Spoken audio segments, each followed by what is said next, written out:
کمپیوټر ته پاسورډ بدل کړو مکمله طریقه درته ښیم خو دې لپاره تاسو باید قوي پاسورډ استعمال کړئ تر څو ستاسو کمپیوټر ته څوک معلومات ته څوک لاسرسی پیدا نه کړي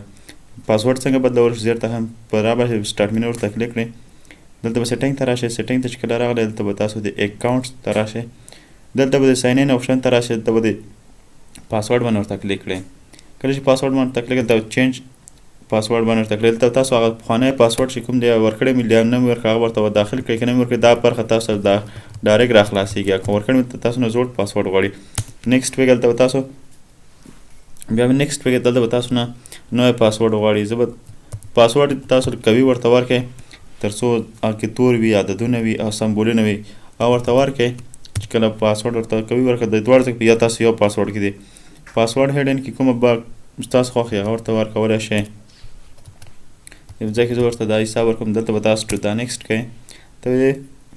فینش باندې ورته کلیک کړئ اوس زما کمپیوټر پاسورډ بل شو زه ورته دا کلف کوم ته راځم خپل بیرته خلاصوم یعنې ما زما کمپیوټر ته پاسورډ بدل کړ نو دا وه د کمپیوټر ته د پاسورډ بدلولو مکمله طریقې چې ما درته وښوده که ویډیو مو خوښ شي ویډیو سره لایک کړئ مخته ملګرو سره شیر کړئ زموږ پیج سره لازمي فالو کړئ